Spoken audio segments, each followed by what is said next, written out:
मुख्यमंत्री डॉक्टर मोहन यादव उज्जैन पहुंचे, जहां उन्होंने उज्जैन पुलिस लाइन के तालाब गहरीकरण में भाग लिया और पौधारोपण किया। इस दौरान सांसद अनिल फिरोजिया, विधायक अनिल जैन, कालूहेड़ा, जिला अध्यक्ष विवेक जोशी सहित अन्य जनप्रतिनिधि और पुलिस अधिकारी मौजूद रहे। बता दें कि यह कार्यक्रम जल गंगा संवर्धन अभियान के तहत रखा गया था।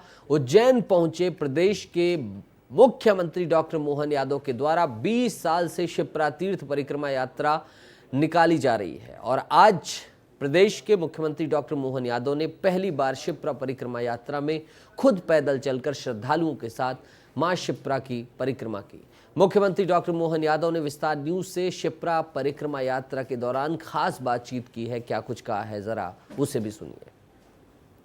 के मुख्यमंत्री डॉक्टर मोहन यादव ने 20 साल पहले शिप्रा परिक्रमा यात्रा शुरू की थी और आज मूर्त रूप कहीं न कहीं हजारों की संख्या में श्रद्धालु डॉक्टर मोहन यादव के साथ शिप्रा परिक्रमा कर रहे हैं। सर, शिप्रा परिक्रमा बोले शिप्रा मैया की जय। हम सबका सौभाग्य है, उज्जैन में माँ शिप्रा की परिक्रमा गंगा दशमी के अवसर पर होती है। नवमी और दशमी की 2 दिन यात्रा होती है और हजारों लोगों के साथ मैं भी कर रहा हूँ। मेरे अपने ओर से प्रदेशवासियों को बधाई। सर, भगवा मैं पूरा उज्जैन नजर आ रहा है और भगवा मैं जिस प्रकार आपने मध्य प्रदेश में 29 की 29 सीट कर एक फतेह की है, उसको लेकर क्या कहेंगे? कुछ नहीं कहना, भगवान का आशीर्वाद है, माँ शिप्रा जी गंगा जी का आशीर्वाद है। तो आनंद त्योहार मनाए और विकास के मामले में अब सबको लेकर चलेंगे, सबके साथ चलेंगे। सर, जो सपना देखा था शिप्रा शुद्धिकरण को लेकर, वो भी आपने आज साकार कर दिया। निश्चित रूप से वो सब करना ही है, वो जरूरी है, सारा काम है। वाह, बहुत धन्यवाद। बिल्कुल, जिस प्रकार मुख्यमंत्री डॉक्टर मोहन यादव ने जो सपना देखा था वो साकार होते दिखाई दे रहा है, क्योंकि मानो तो मैं गंगा माँ हूँ, ना मानो तो बहता पानी। ऐसा ही नज़ारा उज्जैन की आज महाकाल की धरती में दिख रहा है। हजारों की संख्या में श्रद्धालु डॉक्टर मोहन यादव जी के साथ चल रहे हैं और इनका जो सपना था कि शिप्रा को शुद्ध करना है और सिंहस्थ का ऐतिहासिक नज़ारा, सिंहस्थ में लाखों करोड़ों जो भक्त आएंगे वो आस्था की डुबकी लगाएंगे। डॉक्टर मोहन यादव का जो सपना था आज वो मूर्त रूप ले चुका है और खान डायवर्शन को लेकर भी 598 करोड़ की योजना का आज भूमि पूजन डॉक्टर मोहन यादव के हाथों से होगा। मैं सिंह ठाकुर के साथ संतोष कृष्णानी, विस्तार न्यूज, उज्जैन। और मध्य प्रदेश की नई सरकार ने 6 महीने का कार्यकाल पूरा कर लिया है। इस दौरान सरकार ने कई बड़ी उपलब्धियां हासिल की हैं, जिसकी वजह से पूरे देश में प्रदेश का डंका बजा है। हालांकि इन 180 दिनों में नई सरकार के सामने कई चुनौतियां भी आई हैं। वहीं लोकसभा चुनाव खत्म होने के बाद नई सरकार एक बार फिर से काम में जुट गई है। मोहन यादव की सरकार के हाल ही में 180 दिन पूरे हुए हैं। इन 6 महीनों में प्रदेश की तस्वीर तो बदली ही है। उज्जैन में तेजी से विकास का पहिया दौड़ रहा है और शहर की पहचान धार्मिक नगरी के साथ अब आर्थिक नगरी के तौर पर भी होने लगी है। मैं डॉक्टर मोहन यादव ईश्वर की शपथ लेता हूं कि एमपी में बीजेपी ने विधानसभा चुनाव जीता तो मोहन यादव प्रदेश के नए मुख्यमंत्री बने। बीजेपी के फैसले ने सबको चौंका दिया, लेकिन अपने फैसलों और विकास की योजनाओं के कारण मोहन यादव पूरे देश में लोकप्रिय हो गए। बतौर मुख्यमंत्री 180 दिन में उन्होंने प्रदेश में कई इतिहास गढ़कर अपने नेतृत्व का लोहा मनवाया। प्रदेश के साथ ही उज्जैन का बेटा होने का फर्ज भी निभाया। विदेश में विकास की रफ्तार तेज हुई तो उज्जैन में चहुओर विकास की बयार चलने लगी। माननीय मुख्यमंत्री जी के निर्देश अनुसार उज्जैन में बहुत सारी गतिविधियां उनके मुख्यमंत्री बनने के पश्चात प्रारंभ की गई हैं, जिसमें विशेष तौर पर सबसे पहले इन्वेस्टर समिट का आयोजन किया गया था, जो कि पहली बार उज्जैन में आयोजित हुआ। इसके अलावा व्यापार मेला, जो कि जिसमें कि जो बिक्री हुई वो ग्वालियर व्यापार मेले से भी ज़्यादा हुई और लोगों ने बहुत अधिक उसमें लाभ लिया और व्यापार को भी बढ़ावा मिला। अब आपको बताते हैं कि आखिर कौन से वो फैसले हैं जो उन्होंने उज्जैन को लेकर किए और उज्जैन की तस्वीर बदल गई। उज्जैन में इन्वेस्टर समिट हुई, 10 लाख करोड़ के इन्वेस्टमेंट के प्रस्ताव आए। धार्मिक नगरी के साथ आर्थिक नगरी के तौर पर उज्जैन को पहचान मिली। खुले में मांस बेचने वालों पर पाबंदी लगाई गई, तो वहीं धार्मिक स्थलों से लाउडस्पीकर भी हटा दिए गए। उज्जैन में 40 दिन का व्यापार मेला का आयोजन किया गया। सरकार को करोड़ों के राजस्व का फायदा हुआ। शहर की सड़कों का चौड़ीकरण तेजी से हुआ। हिंदू मुस्लिम दोनों पक्षों ने धार्मिक स्थल हटाए। शहर ने हिंदू मुस्लिम एकता की मिसाल पेश की। श्रद्धालुओं के लिए हवाई यात्रा की सुविधा की शुरुआत की गई। तो वहीं सिंहस्थ क्षेत्र को अतिक्रमण मुक्त कराने का फैसला लिया गया। गंदे नालों का पानी शिप्रा में रोकने की कवायद की गई। डाइवर्जन को लेकर अब भी काम चल रहा है। किर्गिस्तान में फंसे उज्जैन के बच्चों की सही सलामती वापसी हुई। उज्जैन के विकास के लिए शहर के लोग अपने लाडले नेता की तारीफ कर रहे हैं, तो संत समाज उन्हें ढेर सारा आशीर्वाद दे रहा है। हम उज्जैन में सोच भी नहीं सकते थे कि इन्वेस्टमेंट होगी, इतने उद्योगपति आएंगे पूरे देश से विदेश से, और वो मीट बहुत सफल भी रही, क्योंकि उसके बाद जितने भी हमारे यहाँ पर कार्य हो रहे हैं उद्योगों से संबंधित, वो एक तरह से अभूतपूर्व हैं। ये ऐसा मेला जो पहले हम सोचा करते थे कि ग्वालियर मेले की छूट लेंगे, हमको उज्जैन में मुख्यमंत्री जी के मार्गदर्शन में हमको ये मौका मिला और हमने छूट का लाभ उठाया, और इस मेले में करोड़ों रुपये का व्यापार हुआ है, जिससे कि उज्जैन की अर्थव्यवस्था में विकास में पंख लगे हैं नए, तो काफ़ी फायदा हुआ है उज्जैन के व्यापारियों को। देखिए, आज मुख्यमंत्री श्री मोहन जी यादव को अपना कार्यकाल पूरा किए हुए 180 दिन हो गए। पहले के उज्जैन और अब के उज्जैन में उनके मुख्यमंत्री बनने के बाद और फ़र्क आया है और प्रोग्रेस हुई है। डॉक्टर मोहन यादव जी ने जब 180 दिन पूरे हुए, वो तो अब हुए पूरे, उसके 2-4 दिन पहले उन्होंने यहाँ पर देखा जाए तो यहाँ पर जो खुले मांस मदिरा बिकते थे, खुले में लाउड स्पीकर चलते थे, वो उन्होंने सब बंद करवा के वो जगह सुरक्षित करवाई और साफ़ करवाई उस जगह को। तो देखा जाए तो एक हिसाब से बहुत अच्छा कार्य करे और बहुत अच्छा काम करे, और उनके ऊपर डॉक्टर मोहन यादव के ऊपर और हमारा आशीर्वाद है डॉक्टर मोहन यादव जी के लिए, और नाथ संप्रदाय के लिए तो विशेष है, और पूरे साधु संत उज्जैन के लिए मेरी तरफ से आशीर्वाद है उनके लिए जी। महाकाल की कृपा और सीएम मोहन यादव की मजबूत इच्छा शक्ति से उज्जैन विकास के पथ पर सरपट दौड़ रहा है। विस्तार न्यूज के लिए उज्जैन से संतोष कृष्णानी की रिपोर्ट। और पीएम मोदी की गारंटी पूरी करने के लिए राज्य सरकार ने एक और बड़ा फैसला लिया है। अब मध्य प्रदेश में भी आजीविका मिशन के तहत लखपति दीदियां बनेगी, जिसके लिए सरकार ने 17 सदस्यों की कमेटी का गठन किया है, जो समय समय पर ट्रेनिंग के साथ निगरानी भी रखेगी। कमेटी के अध्यक्ष पंचायत और ग्रामीण विकास मंत्रालय विभाग के अतिरिक्त मुख्य सचिव, और योजना के तहत 1 से 5 लाख रुपए तक बिना ब्याज की सरकार स्व सहायता समूह को देगी। इसके लिए सरकार ने अफसरों को निर्देश भी दिए हैं।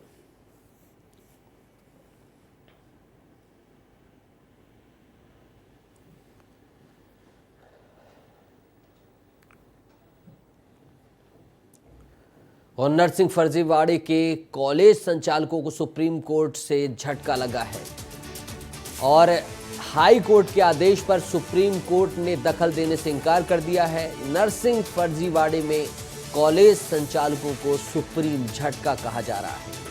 हाई कोर्ट के आदेश पर सुप्रीम कोर्ट ने दखल देने से इनकार कर दिया है। हाई कोर्ट के आदेश पर एससी ने दखल देने से इनकार करते हुए प्राइवेट नर्सिंग कॉलेजों की याचिका खारिज कर दी है। 2 दर्जन कॉलेजों ने हाई कोर्ट के फैसले को चुनौती दी थी और इसी चुनौती को खारिज कर दिया गया। अब जरा समझ लीजिए कि मामला क्या है, मामले को जानना चाहिए। घोटाला 2020 में सामने आया, उसके बाद क्या हुआ, आगे कार्रवाई बढ़ी और घोटाला सामने आने के बाद तमाम एजेंसियां हरकत में आई। कागजों में शामिल कॉलेजों को मान्यता मिली थी, ये पूरा जो मामला आया और फिर जांच की गई। स्टेट नर्सिंग काउंसिल ने ये मान्यता दी थी और स्टेट नर्सिंग काउंसिल के ऊपर तमाम तरह के सवाल खड़े हो गए। कई फर्जी कॉलेज किसी भी अस्पताल से नहीं जुड़े थे और फर्जी तरीके से डिग्रियां बांट रहे थे। फीस का अड्डा बन चुके थे ये कॉलेज और बिना किसी प्रैक्टिकल और प्रैक्टिस के डिग्रियां धड़ल्ले से बांटी जा रही थी और इसी के विरुद्ध जांच की गई। रिकॉर्ड्स में एक ही नाम से कई कॉलेजों का रजिस्टर्ड होना भी पाया गया और सीबीआई की रिपोर्ट फिर आई, जांच बैठाई गई कोर्ट के आदेश के बाद और फिर 364 नर्सिंग कॉलेजों की जो है मान्यता देखी गई। 308 नर्सिंग कॉलेजों की जांच रिपोर्ट सौंपी गई और फिर इसके बाद 169 नर्सिंग कॉलेजों को सुटेबल बताया गया, यानी कि ये ठीक है, बाकी के बाकी जो हैं वो सब काम चला रहे हैं। 73 नर्सिंग कॉलेजों को डिफिसेंट कर दिया गया और 66 नर्सिंग कॉलेजों को अनसुटेबल कर दिया गया। मध्य प्रदेश में पीएम सूर्य घर योजना से अब सरकारी दफ्तर जुड़ेंगे, जिसके तहत सोलर पैनल लगाए जाएंगे। सरकार ने इसके लिए मध्य प्रदेश के 1 लाख लोगों तक पहुंचाने का लक्ष्य रखा है।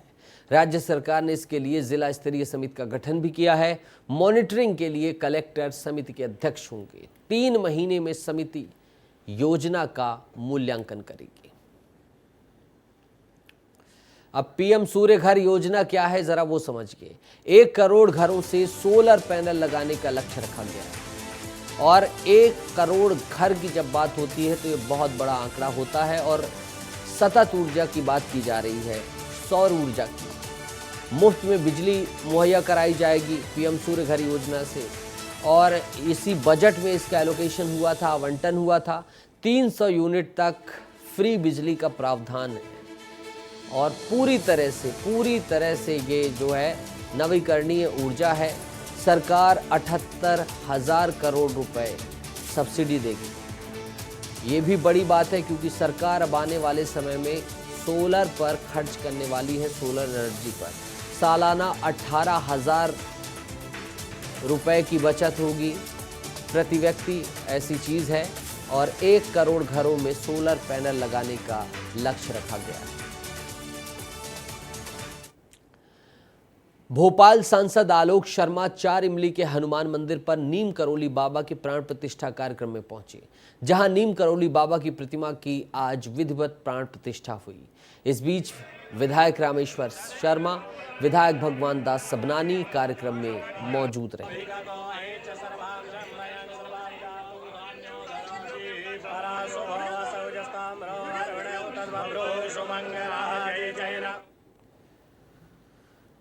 मुख्यमंत्री विष्णुदेव साय समीक्षा बैठक कर रहे हैं और पीएचई विभाग की समीक्षा बैठक चल रही है। बड़ी खबर आपको बता रहे हैं, बैठक में उप मुख्यमंत्री अरुण साव भी मौजूद हैं और उनका बैठक को लेकर बयान भी सामने आया है। सरकार के मुखिया होने के नाते योजनाओं की जानकारी ले रहे हैं। अरुण साव ने कहा है सभी विभागों में क्या क्या काम हुआ है इस पर चर्चा हो रही है। विकास कार्यों की प्रगति की जानकारी ले रहे हैं और जल जीवन मिशन में तेज गति लाने की भी चर्चा होगी, ये साव ने कहा है।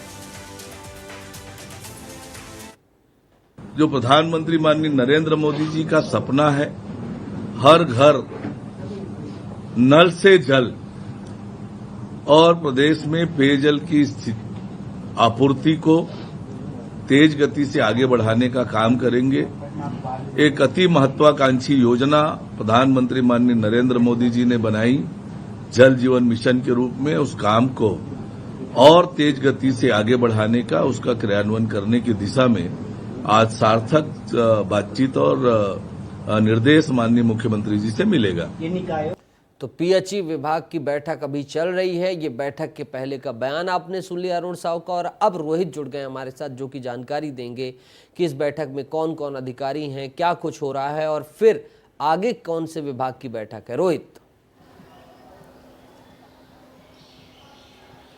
बिल्कुल नितेश, देखिए अभी इस समय पीएचई विभाग की बैठक चल रही है। उप मुख्यमंत्री अरुण साव इसमें मौजूद है और मुख्यमंत्री विष्णुदेव साय जो प्रेजेंटेशन है उस प्रेजेंटेशन के माध्यम से पिछले 6 महीनों पे क्या कामकाज पीएचई विभाग के अंदर किए गए हैं इसकी समीक्षा कर रहे हैं। इसके अलावा जो प्रधानमंत्री नरेंद्र मोदी का सपना है कि हर घर नल से जल पहुँचे और उसको लेकर प्रदेश में क्या गति है, अमृत मिशन कितना आगे बढ़ पाया है, वो तमाम चीज़ों को लेकर समीक्षा कर रहे हैं। इसके अलावा अभी भी क्योंकि पिछले 5 सालों पे जो है वो प्रधानमंत्री नरेंद्र मोदी ने जो है वो हर घर को नल से कनेक्ट करने के लिए जो है वो योजना लॉन्च की थी, जिसके तहत छत्तीसगढ़ में भी काफ़ी काम देखने को मिला था। लेकिन कहीं ना कहीं अभी भी कई ऐसे इलाके हैं जहां पर इसके माध्यम से वो कनेक्ट नहीं हो पाए हैं। वहां पे अभी भी बोर के सहारे जो लोग हैं वो पानी की व्यवस्था करते हैं और गर्मी के दिनों पर स्थिति और भयावह हो जाती है। तो ऐसे में उनके घर तक के पानी कैसे पहुँचाया जाए, नल को शुरू करते ही पानी कैसे आ जाए, इसको लेकर समीक्षा की जा रही है। इसके अलावा सूर्य ऊर्जा है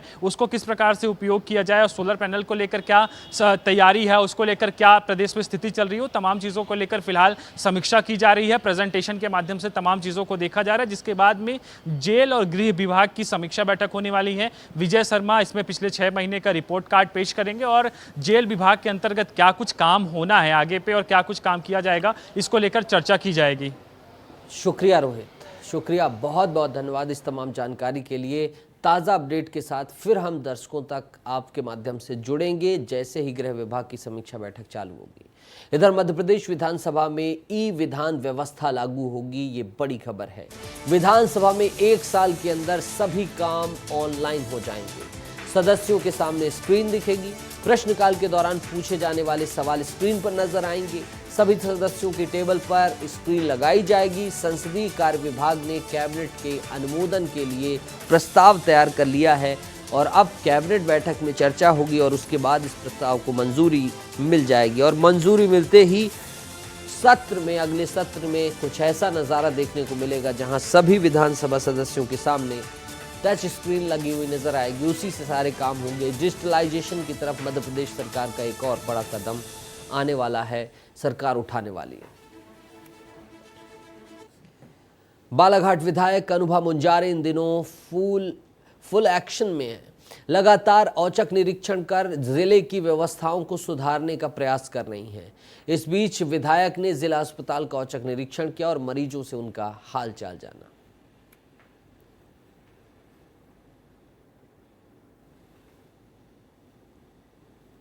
यहाँ अव्यवस्थाएं तो देखने में आई।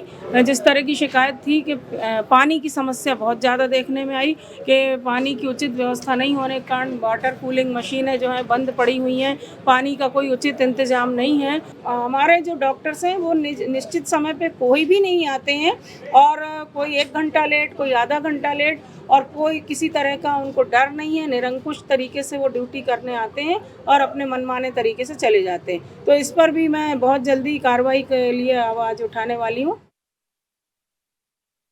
मैं अभी 1 मई के बाद ही मैंने यहाँ ज्वाइन किया है। समस्याएं तो बहुत ज़्यादा थी।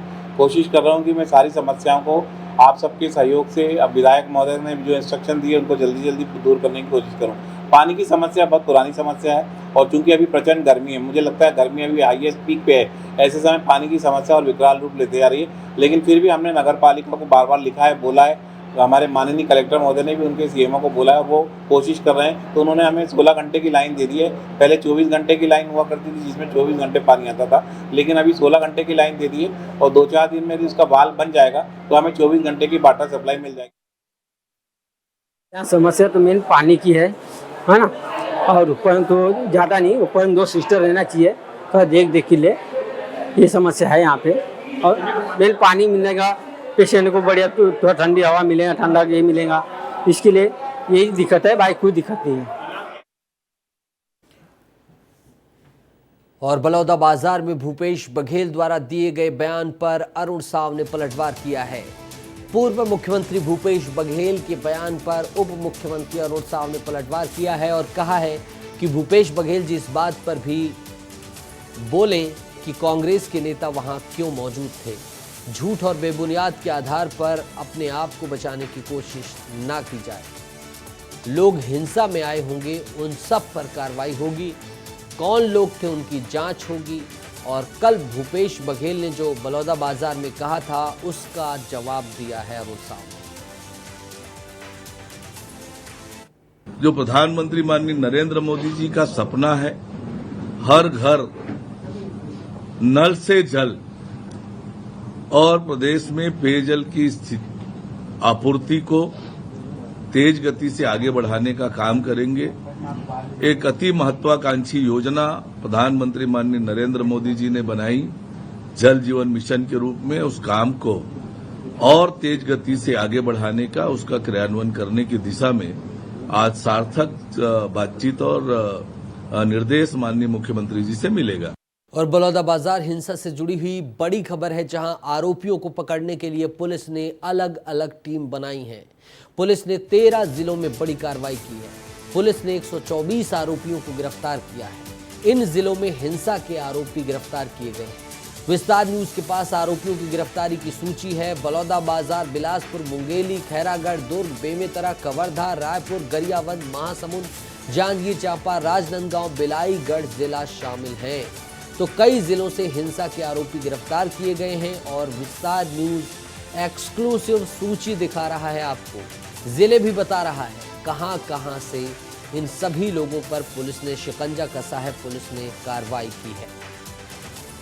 रवि मेरी ज्यादा जानकारी के साथ जुड़ गए हैं। रवि, कितने लोग हैं इसमें, और ये सूची क्या संयुक्त सूची है, अलग अलग जगहों पर किस तरह से कार्रवाई की गई, कार्रवाई करने का आधार क्या था, पैटर्न क्या था और अभी क्या ताज़ा स्टेटस है इन सभी हिरासत में लिए गए लोगों का। देखिए 10 जून को हिंसा हुई, डीएम ऑफिस, एसपी ऑफिस में आगजनी हुई। उसके बाद से पुलिस प्रशासन पर सवाल उठ रहे थे कि कानून व्यवस्था चरमरा गई है। इसके बाद लगातार कार्रवाई शुरू हुई। 10 जून की रात को ही पुलिस ने अलग अलग टीम बनाकर जो आरोपी थे उनकी शिनाख्त की गई सीसीटीवी फुटेज के जरिए से। उसके बाद उनकी गिरफ्तारी का दौर शुरू हुआ। तो आसपास के जितने ज़िले थे, इसमें हमने महासमुंद, गरियाबंद, खैरागढ़, बिलासपुर, मुंगेली, सारंगगढ़, बिलाईगढ़, इन सभी जिलों में पुलिस की टीम भेजी गई और वहां से शिनाख्त किए गए आरोपियों को गिरफ्तार किया गया, जिनकी संख्या अब तक 124 हो चुकी है। पहले दिन ही 11 जून को 80 से ज़्यादा लोगों की गिरफ्तारी हुई थी। उसके बाद 12 जून को गिरफ्तारी हुई, 13 को हुई, 14 को हुई, 14 को भी 2 लोगों की गिरफ्तारी हुई है। आज भी कुछ लोगों की गिरफ्तारी होने की सूचना मिली है, इसकी अभी आधिकारिक जानकारी नहीं आई है, लेकिन जो गिरफ्तारी का सिलसिला है वो लगातार जारी है। 124 लोगों की गिरफ्तारी हो गई है और इसमें जो लोग हैं उनकी उम्र को भी हमने देखा, एनालिसिस किया तो पता चला कि ज़्यादातर 18 साल से 25 साल के उम्र के ही युवा हैं जिनकी गिरफ्तारी इसमें हुई है, और बाकी कुछ 30 से 35 साल के जो युवा हैं उनकी भी गिरफ्तारी हुई, लेकिन ज़्यादातर जो युवा है वो 25 साल से कम उम्र के हैं। तो सोचिए कि कितनी बड़ी घटना में कम उम्र के बच्चे जो इसमें शामिल थे, हिंसा में शामिल थे, उनकी गिरफ्तारी हुई है। उनके भविष्य का क्या होगा? इसके अलावा ये भी बड़ी जानकारी सामने आई कि भीम आर्मी रेजिमेंट जो छत्तीसगढ़ में काम करती है, उस टीम के भी दर्जनों लोगों को गिरफ्तार किया गया है। ये वही टीम है जो उत्तर प्रदेश में भीम आर्मी के चंद्रशेखर आजाद जो काम करते हैं, उसी का एक यूनिट छत्तीसगढ़ में है और उसी यूनिट के दर्जनों लोगों की गिरफ्तारी इस पूरी कार्रवाई में हुई है। नितेश, बिल्कुल रवि, और चिंताजनक है कि इस तरह की हिंसा इन युवाओं ने की, इन पर आरोप लगे हैं इतनी भीषण हिंसा करने की, कलेक्टर और एसपी ऑफिस में आगजनी की। इनके ऊपर क्या क्या धाराएं लगाई गई, क्या एफआईआर के संदर्भ में भी कुछ कार्रवाई की गई है, कुछ और भी कानूनी प्रक्रियाएं हैं, इनके जो हिरासत में लिए गए इनके घर वाले भी क्या आगे आए हैं, और कुछ इस संदर्भ में भी जानकारी अगर अभी आई हो तो। देखिए नितेश, तोड़फोड़ और हिंसा के अपराध में इन सभी को गिरफ्तार किया गया है और बाकी जो हिरासत में लिए गए हैं उनकी संख्या भी सैकड़ों में है। करीब 300 लोगों को पुलिस ने पूछताछ के लिए थाने बुलाए थे और उसके बाद 124 लोगों की गिरफ्तारी हुई है। बाकी अभी पूछताछ का जो सिलसिला है वो लगातार जारी है, क्योंकि सीसीटीवी फुटेज में जिन लोगों की तस्वीर सामने आई और एक को गिरफ्तार करने पर कुछ लोगों के नाम बता देता है कि 124 लोगों को गिरफ्तार किया गया, तो अपने साथियों के नाम भी बता देते हैं कि मेरे साथ ये थे, मेरे साथ वो थे, मेरे साथ वो थे। तो उन लोगों की गिरफ्तारी अब शुरू हो गई है, उनकी गिरफ्तारी होगी तो ये आंकड़ा सामने आएगा कि कुल कितने लोग इस मामले में शामिल थे। फिलहाल 124 लोगों की जानकारी हमारे विस्तार न्यूज़ के पास आई है और ये 124 लोगों पर कार्रवाई शुरू हो गई है। नितेश, और अब बड़ा सवाल ये है कि जो बार बार साजिश की बात कही जा रही है, अब जो हिरासत में लिए गए हैं, गिरफ्तार किए गए हैं, जिनसे पूछताछ जारी है रवि, अब इस सवाल का उत्तर तो अब तो मिल जाना चाहिए। 500 लोग लगभग पूरी कार्रवाई के तहत अंदर हो गए हैं कि साजिश थी, आक्रोश था, एंगर था, षड्यंत्र था, क्या कुछ था? तो यानी कि इसका जवाब अब मिल जाएगा ऐसा लग रहा है रवि। निश्चित रूप से अब गिरफ्तारी होना शुरू हो चुका है, 124 लोगों की गिरफ्तारी हो चुकी है, तो उन लोगों से बातचीत किया जाएगा। पूछताछ में पता चलेगा कि उनको किसने कहा था कि आप जाकर एसपी कार्यालय को आग लगा दीजिए, कैसे उन्होंने आग लगाया था, क्या पेट्रोल बम लेके गए थे, किस प्रक्रिया से गुजरे हैं और किसने उन लोगों को भड़काया था। इसकी जानकारी, इसका सबूत जब मिलेगा तो कुछ बड़े लोगों की भी गिरफ्तारी होने की संभावनाएं हैं, क्योंकि बीजेपी ने जो आरोप लगाया था उस हिसाब से देखा जाए तो कुछ कांग्रेस के नेता भी इस मामले में जुड़े हुए हैं, ऐसा लगातार आरोप लग रहे हैं। तो आने वाले समय में इसमें और कई बड़े नेताओं की भी गिरफ्तारी होने की सूचना है। नितेश, और जो भी होगा वो सब कुछ विस्तार न्यूज आपको सबसे पहले बता देगा, सबसे आगे बता देगा, सटीक निष्पक्ष तरीके से बताएगा। रवि, बहुत बहुत शुक्रिया जुड़ने के लिए, तमाम जानकारी साझा करने के लिए। श्योपुर नगर पालिका की बात करेंगे अब, जहां अतिक्रमण की कार्रवाई के विरोध में इस्तीफा देने वाले पार्षदों में फूट दिखाई दे रही है, जहां कुछ पार्षदों ने यू टर्न ले लिया है। इस बीच शहर के वार्ड नंबर 17 से महिला पार्षद का कहना है कि मुझसे धोखे से इस्तीफे पर साइन करवाए गए हैं। भूल से मन जाने में चले, मैं तो आवास पास करावे न गई और आवास के काम कर ही रही, काम बन को भी मत दवा दूंगा मैं।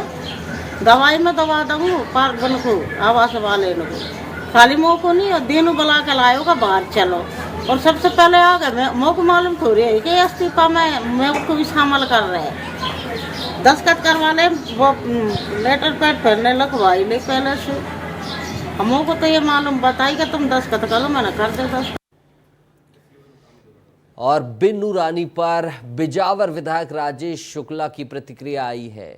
उन्होंने कहा है कि जो भी जरूरत होगी पूरा करने की कोशिश करूंगा, जल्द बिन्नू रानी से मुलाकात भी करूंगा। विस्तार न्यूज प्रमुखता से इस खबर को दिखा रहा था और एक बुंदेलखंड की बिटिया जो कि सोशल मीडिया के माध्यम से अपने क्षेत्र की संस्कृति, बोली, भाषा सभी चीजों को रख रही थी, उसका जो प्रयास है इसे विस्तार न्यूज दिखा रहा था, विस्तार से बता रहा था और अब इसमें कुछ रंगत आती नजर आ रही है और इस बच्ची के भविष्य को लेकर यहां के स्थानीय विधायक संजीदा नजर आए।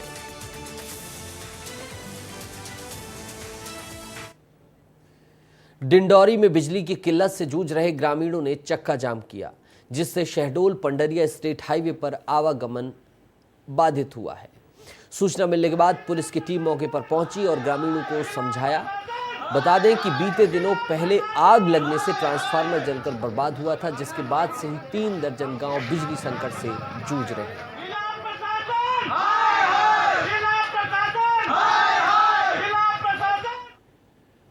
भोपाल की लाइफ लाइन पर ब्रेक लग गया है। करीब 150 लो फ्लोर बसों के पहिए थम गए हैं।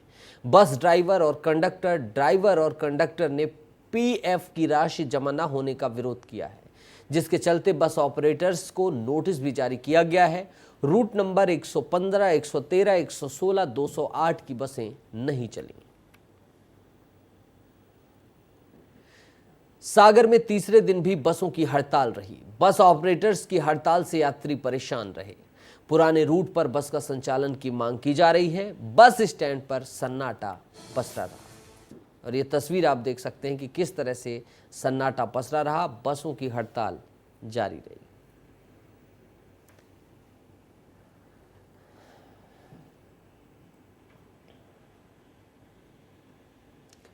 और केंद्रीय राज्य मंत्री बनने के बाद पहली बार छत्तीसगढ़ तोखन साहू पहुंच रहे हैं। बिलासपुर सांसद और अब मंत्री आज दोपहर 2 बजे राजधानी रायपुर पहुंचेंगे।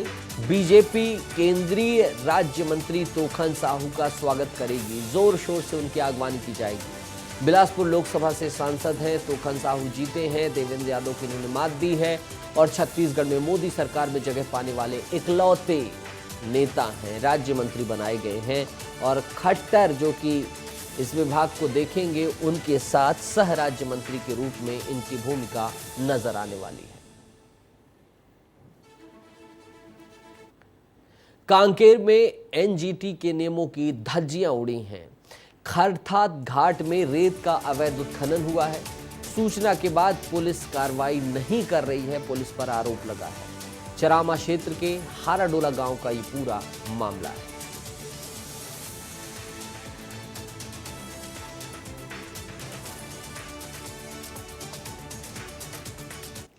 इधर बुरहानपुर में सांसद और विधायक गुट में बवाल हो गया।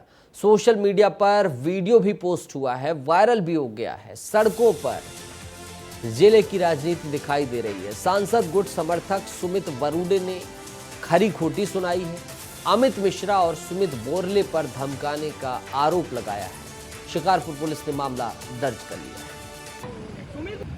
सुमित बोरले समझ लेना तू, मैं धमकी नहीं दे रहा तेरे को, मैं धमकी नहीं दे रहा हूँ।